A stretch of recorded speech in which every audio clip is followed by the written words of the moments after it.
गांव में रहने वाली सभी भाई बहनों को कोरोना से फिर सतर्क करना चाहता हूं। ये संक्रमण अभी गांव में भी तेजी से पहुंच रहा है। We are requesting the government that please sanction 30,000 crores money for the universal vaccine for all. पिछले 24 घंटों में संक्रमण दर और भी कम हो गई है, 11%। कल ये 12% थी, आज 11% है। तो दिल्ली में धीरे धीरे कोरोना कम हो रहा है। भगवान से यही प्रार्थना है कि ये इसी तरह से कम होते होते पूरी तरह खत्म हो जाए, फिर से ना बढ़े। Hello, this week I come to you from outside the parliament, which our netas call the temple of democracy. Is it really now a temple? Do our netas actually deliver when they are needed the most? This week on One Take, I'm asking these questions that in the midst of this massive COVID crisis, which I think has been one of the biggest crises which has hit our country in recent times, have our netas managed to deliver? And what are the lessons which the politicians should really learn?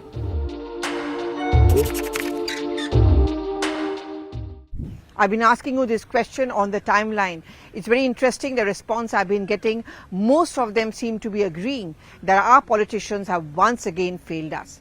It's not that in the past, whenever a crisis has hit our country, our politicians have not been able to deliver.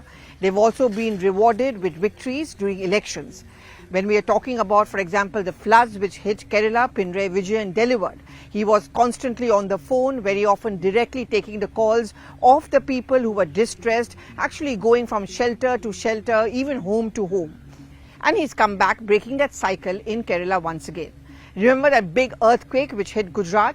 The then Chief Minister Narendra Modi delivered even then. In fact, Kutch was completely dismissed of as an area which would never be able to recover from the throes of a massive earthquake. It's now considered and looked upon as one of the most developing regions, not just in Gujarat, but across the country. He's also managed to deliver because as a politician, he came back to power, and that's the biggest vindication for any neta. In Odisha, for example, that's the state which is vulnerable to natural calamities. If Naveen Patnaik has been able to win consistently, it's not only because of a lack of a strong opposition which he faces, but also the fact is that by and large the sense among the people over there is that if there's a crisis in the state, Naveen Babu is there to look after us. But let's cut back to the present and the question which I'm asking. Have our politicians been able to deliver? Almost a resounding no. Yes, we are seeing a lot of response, a lot of requests being delivered.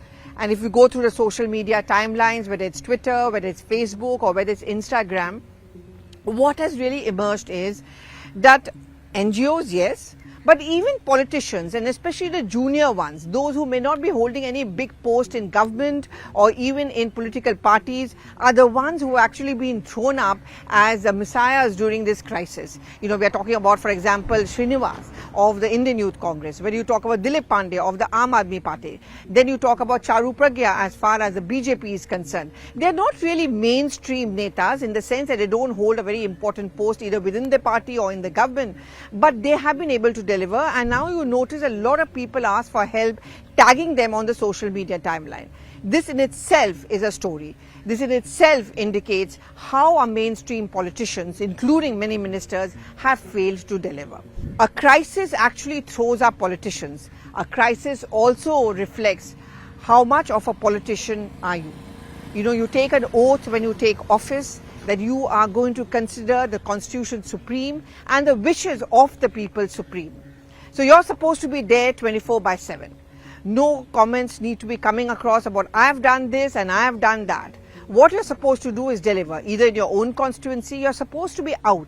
How many of us have actually seen our politicians step out of that safe space of the social media and actually venturing out? Yes, there's a COVID protocol, but that protocol, of course, is thrown to the winds when elections are there around the corner or when other important events take place. Surely they can go out single-handedly. Surely they can go out home to home, in fact, in their own constituency, and ask the people, what is it that you want? You know, you are given an MP LAD fund, and that MP LAD fund is supposed to be used for development. So basic facilities, setting up hospitals or schools or even oxygen cylinders in this case. Now, how many of our politicians cutting across party lines can actually cross their heart and say that in their constituency, where they have been repeatedly voted back to power, they've actually been able to deliver in their particular constituency in terms of hospitals? We know as the COVID crisis is hitting the village areas of the rural India, I think it's becoming even more starking, even more glaring, the fact that our health system has completely collapsed. Politicians who win from rural areas, they haven't even paid attention to setting up hospitals over there, basic facilities, for example, an oxygen cylinder, that is not there, testing facilities, blood tests, or a doctor over there. That is something which most of our politicians have not been able to provide for. You know, if you talk about the most recent elections, and that was of West Bengal, COVID emerged as a poll issue there only in the last 3 phases. Over there, Mamata Banerjee tried to make it a poll issue. The BJP also hit back by saying that where are her health facilities being provided? Ayushman Bharat is a scheme which has been rejected by her. She countered by saying the Shastra Sati card and so on and so forth. Yes, COVID came out as an important poll issue, but did that become a deciding factor? Well, those who are going to be optimistic and hope that important issues like health become the deciding factor will certainly push for this argument that COVID became the factor why she came back to power with a huge mandate, because the BJP was being criticized at the center for having fallen short of the expectations which people had from them. No hospitals, oxygen cylinders not being delivered, states crying for help, and she tried to use that effectively. But isn't she equally responsible? Where are the hospitals? Because I remember when I travelled to Bengal in rural areas for over 2 months, I was shocked to see that even important areas had hospitals which had no facilities. There were no doctors there, there were nurses there, there was office staff who were actually doing simple things, for example, putting up a drip on a patient, so on and so forth.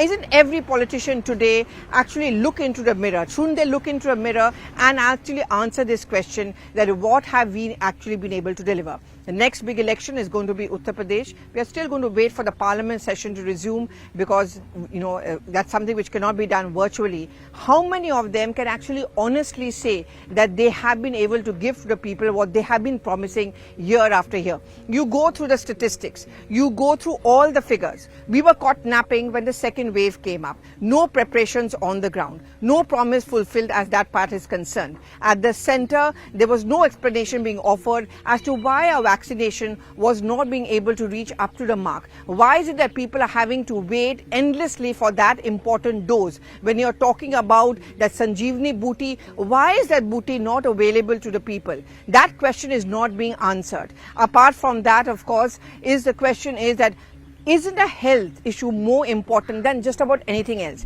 I'm also standing in front of the parliament and also going to hopefully get your reaction. But this question is being raised whether the Central Vista project is really all that important. Do we need yet another building? Do we need more statues? Don't we need people alive?